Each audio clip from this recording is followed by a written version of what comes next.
Alright, so this is going to give me another quick video on my Overland kitchen. So I just finished this project a couple days ago, and I had a lot of interest in some of the pictures I posted, so I figured I'd just make a quick video, show everyone kind of what's up. So I don't have a fridge, I don't have a Yeti, I've got a Lifetime cooler here.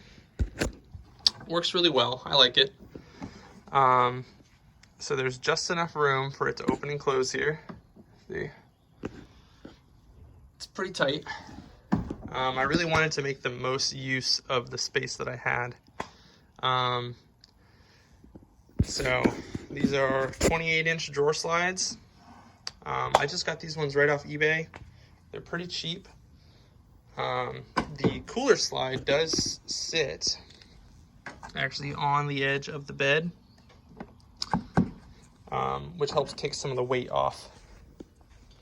So that really helps, so it won't wear those sliders out too quickly. And then on the end here, we've got the trusty Coleman 2-burner. I've been using these stoves since I was like 10 and never really let me down. See this piece of wood in here? This is just to help level it. So if I'm not parked on, like right now, my driveway has a little bit of a slant to it. So it just kind of helps level out the stove a bit.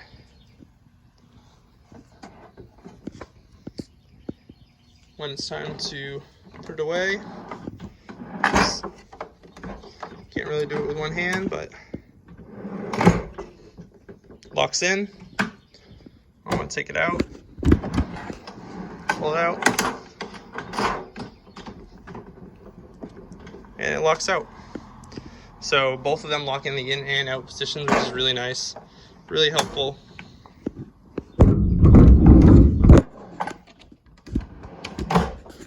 Just like that. Then I close it all the way up. If I shut my cooler. And it's closed. So you can see when I close the top of my camper shell, again, just barely enough space there. And when I close the tailgate, same thing, just barely enough space to clear it. The reason that I did that is just I wanted to maximize space. So that's my kitchen for overlanding. Hope you guys enjoyed the video, and we'll see you later.